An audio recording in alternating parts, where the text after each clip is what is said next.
Stockholm से आरफ खसाना का सलाम कबूल कीजिए। स्वीडन में जो लोग फूड डिलीवरी का काम करते हैं, मसलन उबर ईट्स,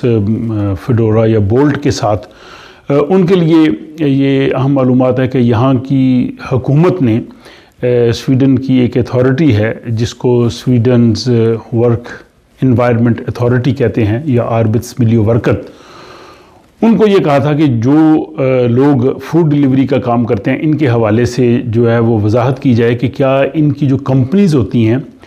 वो ज़िम्मेदार हैं उनकी काम के दौरान अगर कोई उन्हें नुकसान हो जाता है या मतलब उनकी जो सेहत है इसके हवाले से जो मसाइल होते हैं, वो बीमार होते हैं, तो क्या उनकी कंपनीज़ ज़िम्मेदार हैं या नहीं हैं। तो इस हवाले से जो स्वीडन की वर्क एनवायरनमेंट अथॉरिटी आर्बिट्समिljøverket है,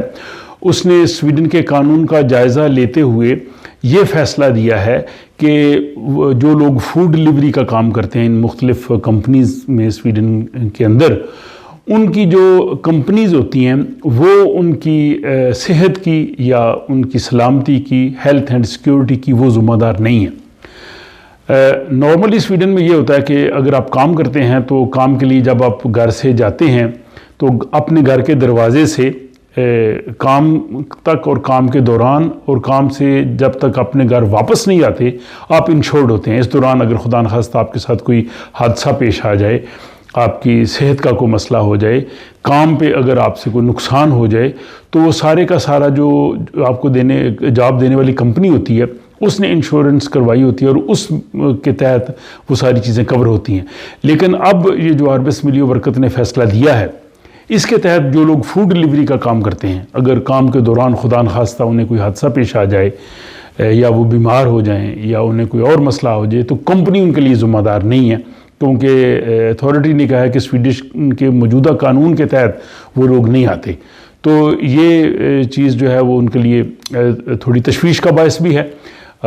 इस सिलसिले में जो लोग फूड डिलीवरीज़ का काम करते हैं अब उन पे अपनी ही ज़िम्मेदारी होगी कि काम के दौरान अपनी सलामती का, अपनी सेहत का, इन सब चीज़ों का वो ख्याल रखें। और इस हवाले से मैं समझता हूँ कि अगर वो ट्रेड यूनियंस के मेंबर्स हैं तो अपनी ट्रेड यूनियंस को इस हवाले से वो कह सकते हैं और वो हुकूमत के साथ इस पे बड़े पैमाने पे बात करें, और फिर जब तक कानून में कोई तब्दीली नहीं आ जाती तब तक ये सूरत हाल वाज़ेह रहेगी। क्योंकि बहुत से केसेस आए थे, जो लोग फूड डिलीवरी का काम करते थे, दौरान काम उन्हें को हादसा पेश आ गया या किसी की जो है इवन मोटरसाइकिल चोरी हो गई, किसी को सेहत का मसला हो गया, कोई बीमार हो गया, तो इन सारी चीज़ों की वजह से स्वीडन की हुकूमत ने ये जो माहौलियात के हवाले से और जो काम के दौरान वहाँ पे जो सेफ्टी है उसको जो अथॉरिटी चेक करती है आर्बिट्समिljøverket, उसको कहा, और उसने ये कहा है कि ये कंपनीज ज़िम्मेदारी नहीं इस चीज़ की उठाएंगी, जो वर्कर्स हैं ये उनकी अपनी ज़ाती ज़िम्मेदारी है। तो मैं समझ रहा था कि चूँकि ये एक अहम कानून था, एक नई चीज़ सामने आई है, तो जो लोग इस किस्म के काम में अपने आप को मसरूफ़ रखते हैं, मैं समझ रहा था कि ये एक नई, चूँकि ये एक डेवलपमेंट है, तो मैं समझ रहा चूँकि ये एक नई डेवलपमेंट है और इसलिए मैंने ज़रूरी समझा कि जो है वो आप लोगों तक ये